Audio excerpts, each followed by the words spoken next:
So before we get started, I wanted to show you guys why I never recorded the tower. Hi.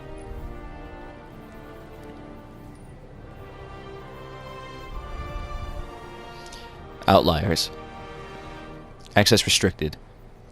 Decryption key, numbers, rep number 692 Fallen Dus. Agents RAN 187. Subject Counterculture Intelligence Update. Stop talking! Just stop talking! Whoever's talking, stop it! You got the silver. The rest has the goods.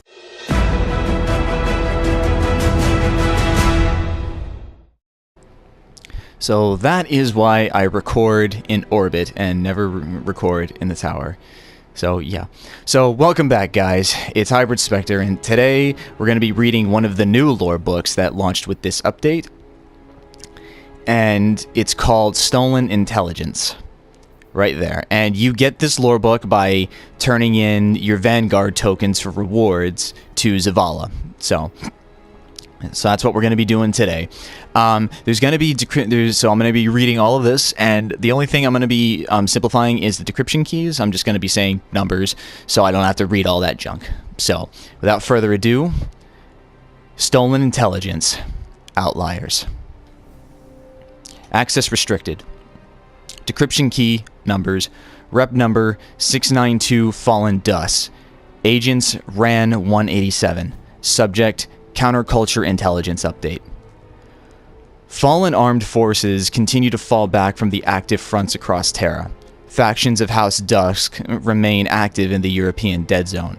Throughout the rest of the globe, refugee attack incidents have dropped by more than 70%. Since the conclusion of the Red War, largely attributable to the depressed Fallen and human populations rather than any significant change in interspecies relations. In absence of any united leadership, House Dusk continues to splinter and radicalize. The recent trending emergence of so-called crime syndicates, CF report number 004 Fallen Civ, is emblematic of the continuing destructuralization of Fallen society.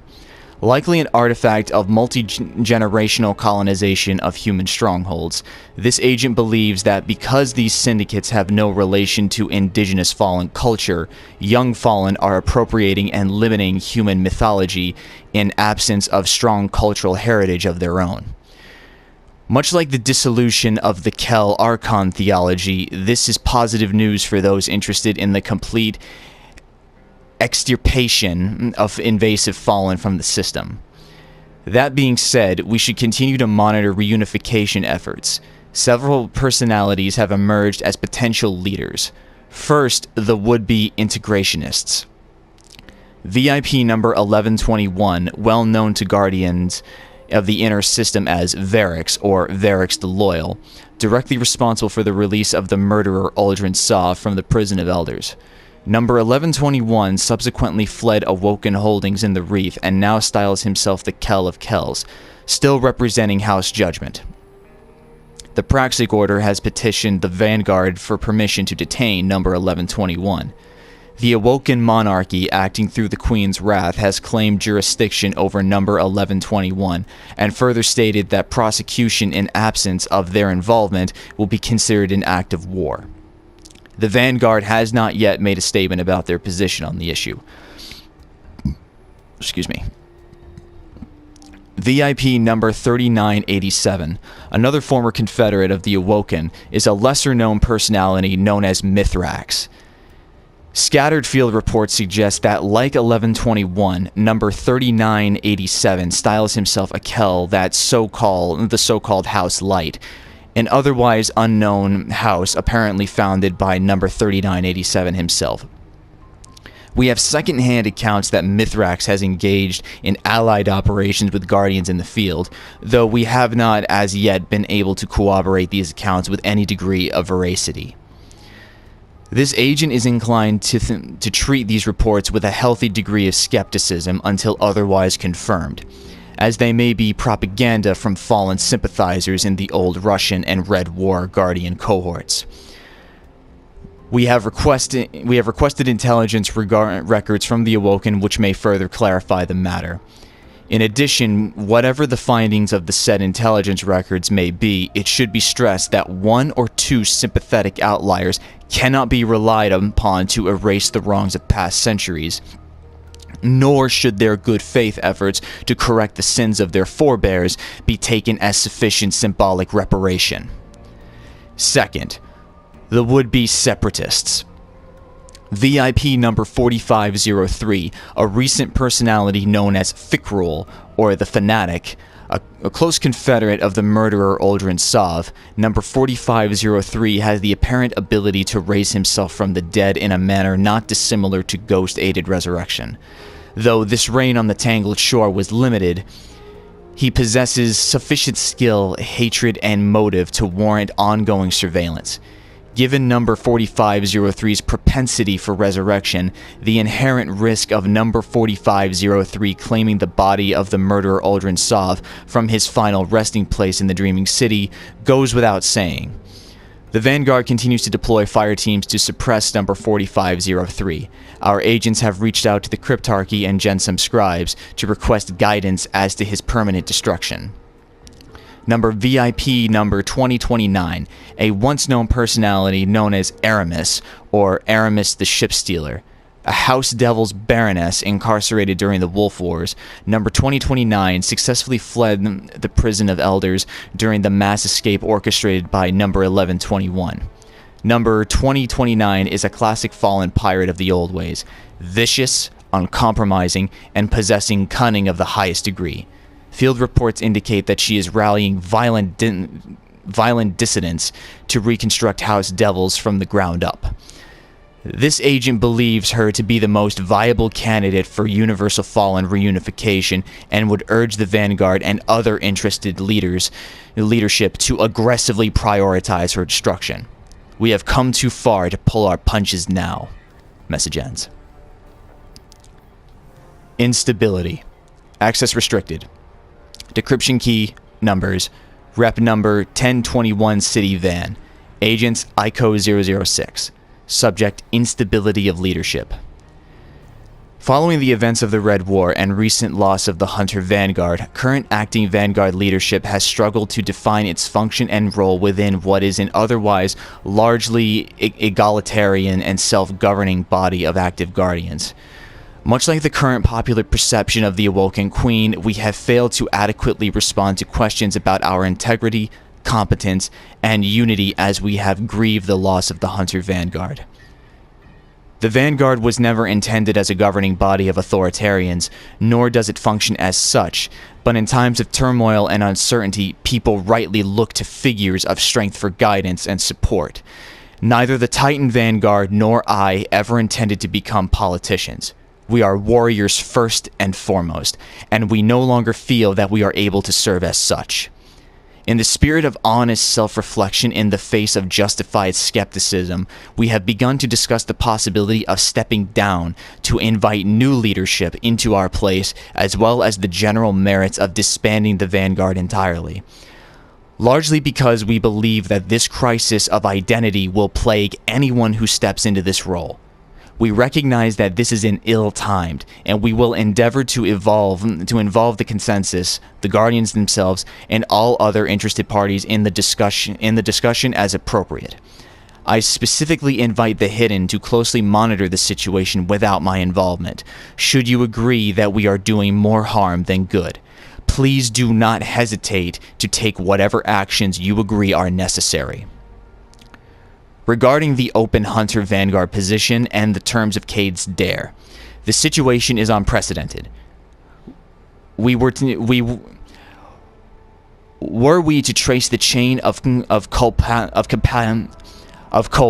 culpability back to its final link, I believe we would be obligated to elect a hive god to our council. Our current inclination is to caucus with the Hunters to debate the benefits of opening the position to any interested and well-qualified Hunter. Such a debate is, of course, contingent upon the continued existence of the Vanguard itself. We will make an effort to convene the Hunters as soon as possible, but this group should be well aware that most credible candidates have fled the tower in anticipation of such a debate. Message ends.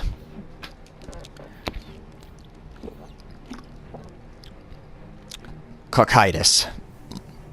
Cocytus, I think. Access restricted. Decryption key numbers. Rep number 002A899OF0C. Agents, true. 135. Subject intercepted transmission. Sensitive. Contents below sniffed from encryption reef datacomms. Sensitive. We are maintaining our containment posture at Cocytus. I assess no immediate danger to the system, and we have enough firepower to destroy the station and its mechanisms remotely if the on-site warheads fail. The station remains in the stable heliocentric orbit where it was parked after the destruction of Ceres. I do not ask confirmation of these theories, and in fact I beg you not to address them. But I have reviewed the site records, and the fate of the Sophia's crew after they were herded to Cocytus stinks of hive madness. The Cocytus apertures must, at the time, have opened into a hive manifold associated with Crota. Whatever their original purpose when Crota established his presence in the system, they became conduits into hell. And the Sophia's crew's ugly end proved it. Whoever drove the Sophia to its doom then installed the Cocytus instruments around the original Golden Age facility to study Crota's manifold. Crota is dead. His hold on these gates has passed. Now something else is trying to pass through into our world, but it is so alien and its sending so bafflingly malformed that I fear this can only end in madness. The first visitors through the third gate at the event time 0 hours, 0 minutes, and 0 seconds were simply hydrogen atoms. Over the course of 72 hours, the emissions developed from diatomic hydrogen to nitrogen carbon, oxygen, water, and simple organic molecules. At the 80-hour mark, we received our first macroscopic visitor, a pellet of thick black hydrocarbon tar. Until 82 hours, 34 minutes, and 15 seconds, the gate vomited tar containing increasingly complex monomers and polymers. The visitors then began to assume geometric form, a hail of cubes and hexagons, each built from the molecular crystal of the same form as the whole. A series of fractal shapes that shattered under internal flaws. Several capsules or membranes of increasingly complex structure containing water or oil. These may have been cellular precursors. At 524 hours, 3 minutes and 11 seconds, a living organism appeared. Death was immediate. Remote dissection describes a spherical body, radius approximately 1 meter, surfaced in thick hydrocarbon tar. Deeply evenly spaced throats converged on a central cavity, perhaps intended to serve as lung and stomach. The body exhibited undifferentiated tissue of primitive plant-like cells, capable of spasming to pump air or fluids in and out of the throats. Without enzymes to catalyze metabolism or internal structure to dispose of waste, the organism could not survive. Cell death occurred almost instantaneously throughout the mass. There were no provisions for self-repair or reproduction. At 690 hours, 29 minutes, and 54 seconds, the gate emitted a tubular organism. For 90 seconds, the organism moved across the gate chamber by contracting and expanding, then expired. Remote dissection describes a 2-meter-long body with a spinal cavity full of energy-rich carbohydrate fluid. The organism's contractions forced this fluid through a capillary network, where simple cells catabolized the carbohydrates into energy to power further contractions. The buildup of heat and waste quickly denatured the enzymes required for metabolism, and the organism died. There were no provisions for self-repair or reproduction.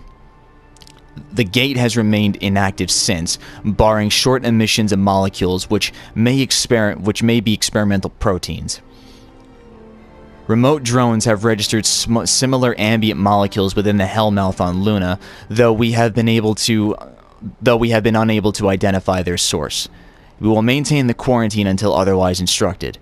The overwhelming impression I have is one of learning, of increasing sophistication in the synthesis and arrangement of matter.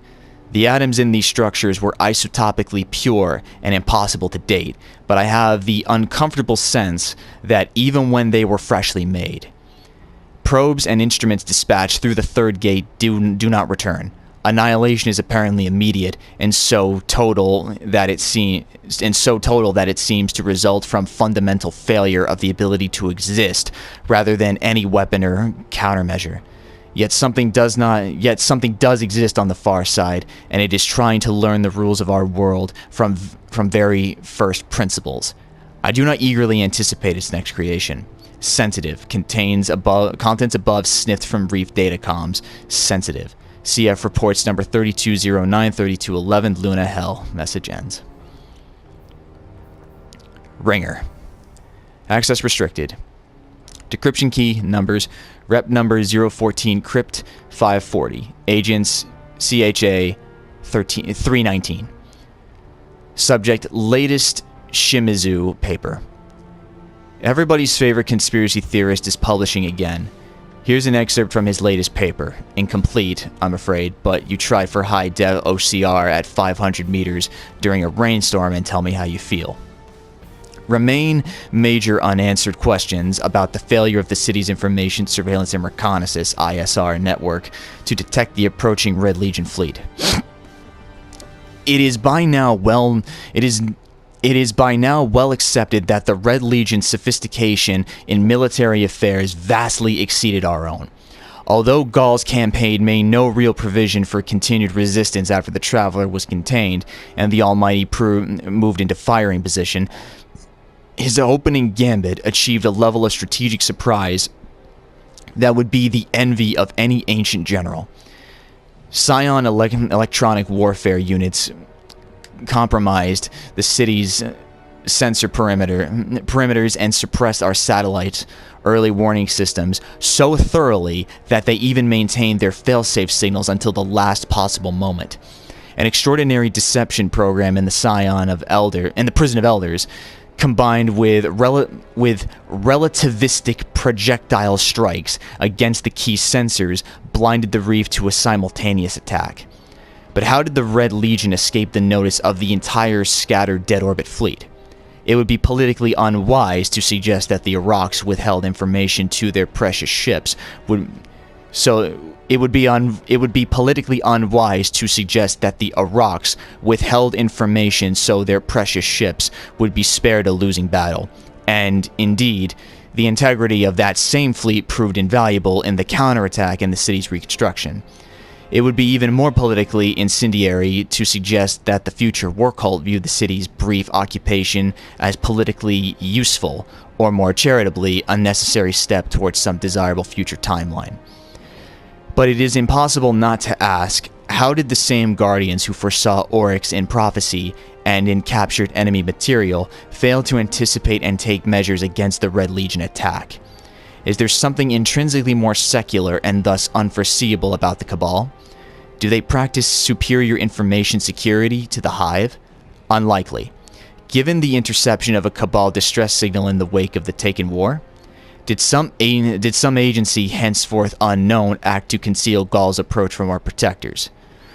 One that shared with Gall some central motive, whether the destruction of the Guardians, the capture of the Traveler, or the apprehension by force of the abilities we call the Light? If such an agency exists, capable of such totality and subtlety in its action, how has it concealed itself from us? If I didn't know better, I'd say we had a leak. Hassan's a real ringer. Hope he gets rezzed as one of us when he dies. With all the usual regret, I'm going to forward a recommendation to the Cryptarchs to continue rejecting his submissions from legitimate publications. If anyone disagrees, just give a shout. Message ends.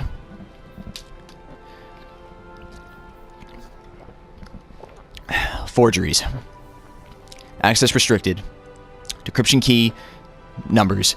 Rep number 198 Vesta DC. Agents Fen 092. Subject reply, possible forgeries. As you all know, an unknown sender delivered 6 messages to VIP number 2014. These missives were sent via Glimmer, using a simple encryption scheme that sent a 5530 unit frame could have easily cracked. Number 2014's Ghost took immediate notice of these messages and quietly forwarded them onto ICO 006, who then distributed them back to us. CF reports number 167-173 Vesta DC for full transcripts.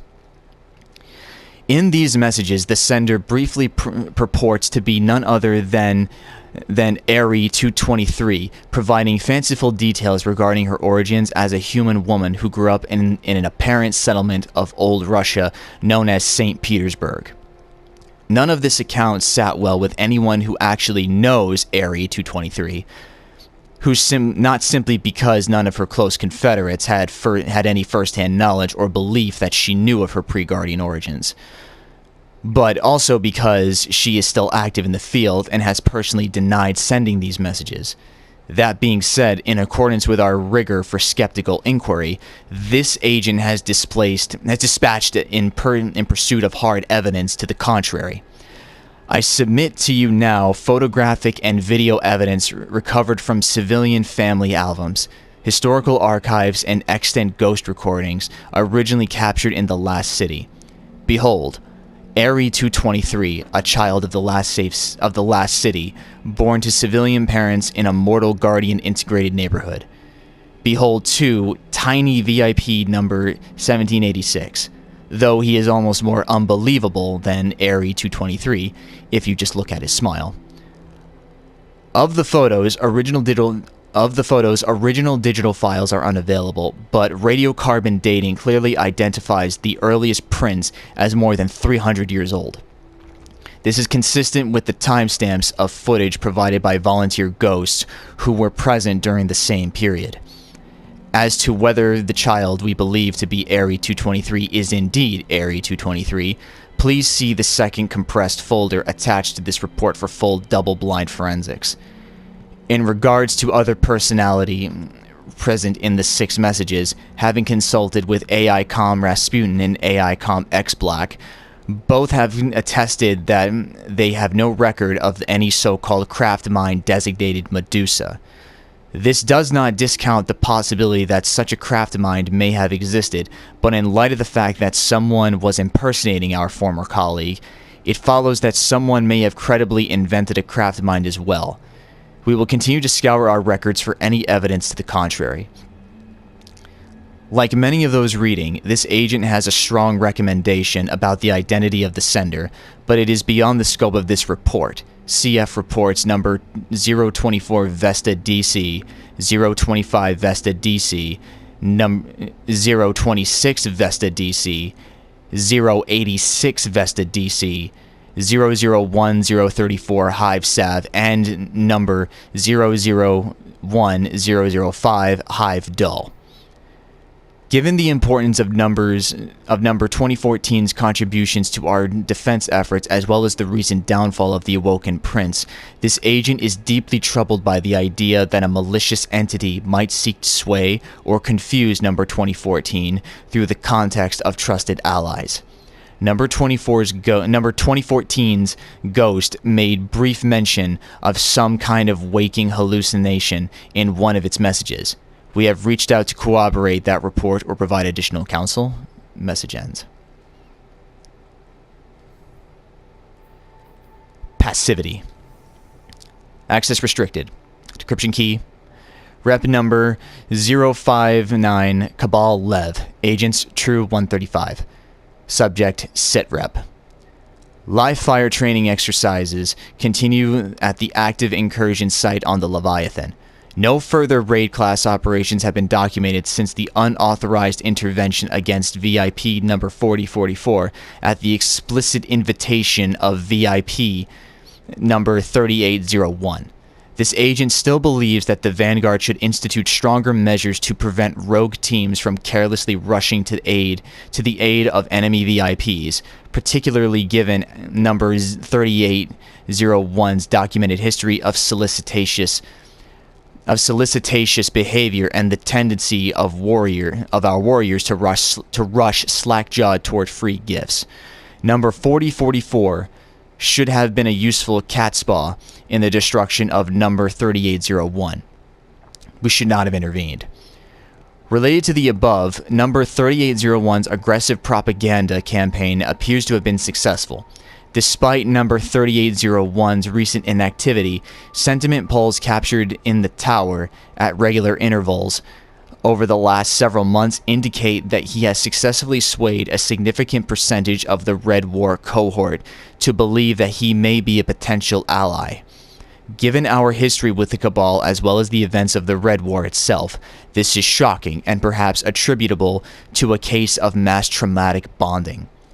It is my strong recommendation that the Vanguard pursue a re-education curriculum before number 3801 invites any guardians of the city to defect to his services, a possibility which we have documented in multiple previous reports. Nessus continues to remain stable, likely due to Vex machinoforming. The Awoken Armada continues regular shows of force. The Leviathan remains non-hostile. Our agents continue to closely monitor inbound and outbound traffic to and from the Leviathan. As yet, we have not been able to observe any non-Guardian transport, providing additional evidence for the fact that the ship is either a self-contained ecosystem, which has no paracausal exits, or that it possesses some kind of internal Stargate network by which occupants may invisibly enter and exit. As the Cabal have no documented history of such stargates, we are inclined to believe the former. In summary, there is no real news. However, this agent is inclined to regard this conspicuous passivity with suspicion rather than relief, and would urge Vanguard leaderships to consider exploratory excursions in coming months. Just a little side note here, this may, this passage, or this whole book this whole chapter right here, may foreshadow Patrol Zone on the Leviathan, which I would like. Fragment. Access restriction. Decryption key. Rep number 12059, Insid Lun. Agents Fen 092. Subject affidavit regarding incident number 12059. Last week, I was deployed by ICO 006 for routine surveillance of the quarantine zone outside the Hellmouth. Hive populations remain low and grow ever lower thanks to the efforts of a small contingent of veteran guardians who have made their homes on Luna. Around 1900 hours yesterday afternoon, I began to experience a crushing headache and excused myself from patrol to recuperate. Though I originally intended to lay down for a nap, I fell asleep instead, and experienced multiple vivid dreams over the next 11.5 hours. In all of these dreams, I was trying to catch up with Agent Airy 223 in a crowd. She was always out of reach, whether by 200 meters or 20 meters. I had the sense that I needed to speak to her. When I woke, I found that my headache had not improved. I prepared my armor and exited my bivouac to find a single stationary thrall crouched nearby. It stood as I approached, but it made no motion to attack me. I fired one shot, killing it immediately. Upon stepping forward to examine its corpse, I saw a solid black fragment of an unknown material embedded in its chest cavity. The fragment resembled a flake or a shard of some larger object, not dissimilar to a high-gain photovoltaic panel. I requested that my ghost perform a standard material analysis of the fragment, but neither one of us could confidently identify its qualities or provenance. That analysis is attached to this report as analysis number 1. I requested that my ghost attempt to contain and transmat the fragment for quarantine on my jump ship. He was unable to establish a light link with the object, describing the fragment as slippery and tiring to try to catch hold of. I used the barrel of my sniper rifle to touch and then work the fragment out of the thrall's corpse. Using my rifle, I turned the fragment over and examined it from multiple angles. I requested that my ghost run another deep scan of the object. That analysis is attached to this report as analysis number 2. We concluded that the material seemed to be inert and that it did not seem to be part of any complex device or mechanism. At this point, I broke protocol and did not request additional backup. Instead, I picked up the fragment by hand and immediately experienced a vivid hallucination. I stood over VIP number 0704's shoulder as she dressed a 7-inch gash on Agent Airy 223's thigh. Both number 0704 and Airy 223 were dressed for combat. Hundreds of fragments of the unknown material hung in the air around us, apparently shrapnel from the wreckage of a nearby ship of unrecognizable make and model. Airy 223 looked directly toward me and said, "That's in Russian, but it means pathetic." The duration of the hallucination was approximately 7 seconds. At its conclusion, my headache disappeared. My ghost and I held our position for the next 30 minutes, then collected the body of the thrall, the fragment, and for transportation. I delivered myself and my cargo to quarantine and experienced no further mental disturbances while detained. Message ends. Lease. Access restricted. Decryption key, rep number 045 VIP 1315. Agents ICO 006. Subject, leased space in the annex. After several months of negotiation, the Vanguard has agreed to allow VIP number 1315 to formally lease an unused warehouse space in the annex of the new tower. To be clear, this was the Vanguard's proposal, not his. Despite the many skeptics who have good questions about the social risk inherent in providing number 1315 with more legitimate space, we feel that any disruption of morale or tower culture will be short-term and minimal. Likewise, we feel that he does not present any present danger to the tower or city inhabitants. We continue to work alongside Lord Shax to assess the long-term strategic value of number 1315's gambit. I recognize that this decision will be unpopular with certain agents who have taken it upon themselves to investigate number 1315's history and moral character. Please remember that I sidelined myself from active duty in order to personally surveil his activities in the tower, and that I kept guard outside his formal place of business since his arrival. It is my belief that his presence will do more good than ill, and that the tower has long stunted its own growth through narrow-minded fear and reactive exile of dissidents. We should endeavor to remain sharp skeptics of philosophies which differ from our own, but we should always be willing to hear and consider these philosophies. Further, any concerned members of the Praxic Order should recall that the Vanguard holds jurisdiction over their actions, and that exile of dissident philosophers is very different from the exile of rogue operators. Message ends. Drink some water. Alright, last one. Potential. Access restricted. Decryption key. Rep number 053 VIP 1315. Agents on 326. Subject psych eval. This data obtained from surveillance devices at 1315 Home 2. In previous reports, I stated that it was my belief that number 1315 had invoked some kind of paracausal event, enabling the resurrection and return of enemy VIP number 2015. This belief was predicted upon reports of creatures resembling the infamous echoes of Oryx, that Guardian forces engaged and destroyed en masse during the Taken War. CF Ghost Stream footage here. Cathedral of Dusk Dreadnought. This has proven false.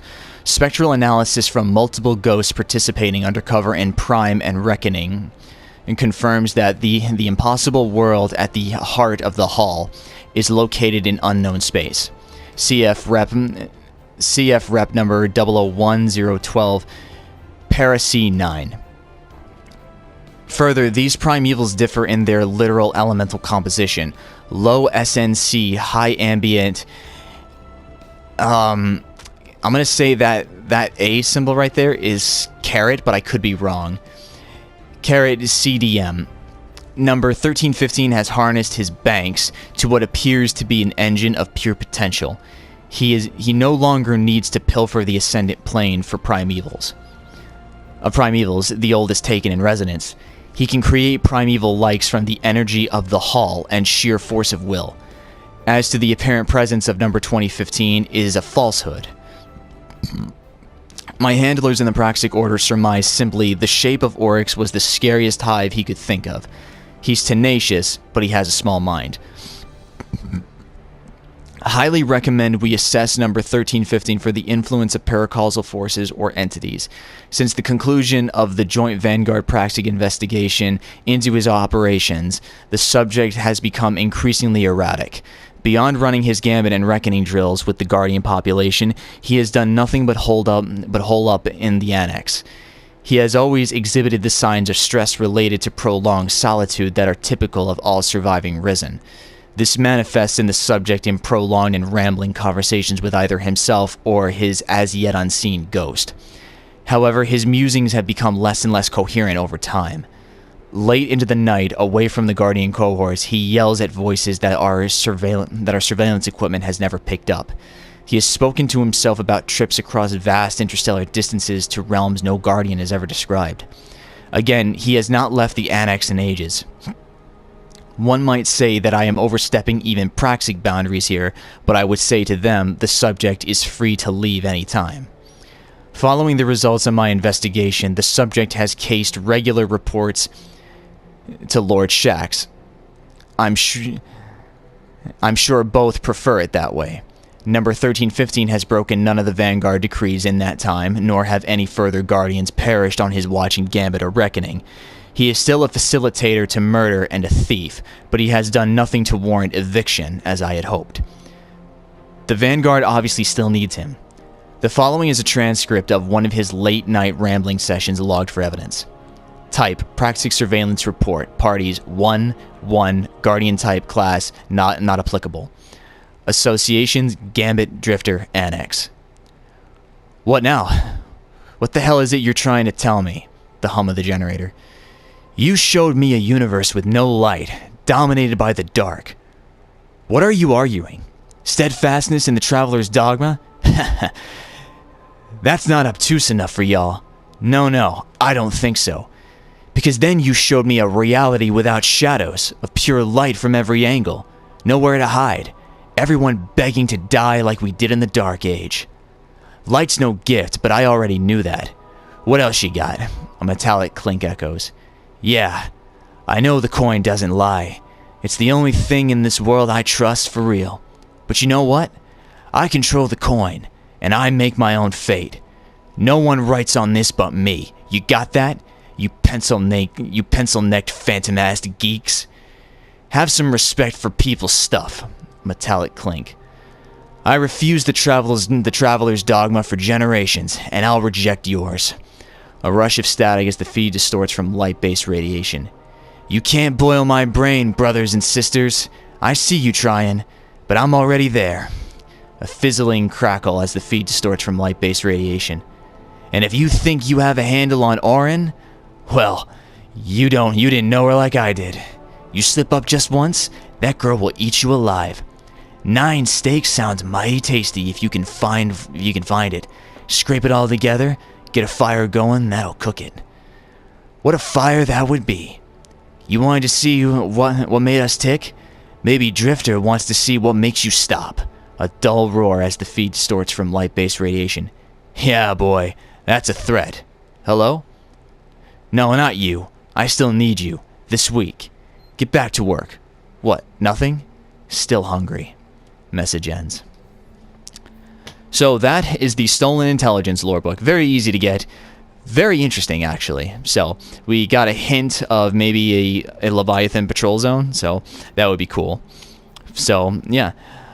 Let's see. We got some new lore books here, these question marks, but I have a feeling we might get those in the coming weeks to come. So I think you might get one during the Thorn Quest, but we'll find out soon enough. So this will be up today. And for those of you who are into like some very serious math and whatnot, let's see. There's a that symbol that I didn't understand what it was. Let's see if I can find that here. I think it was I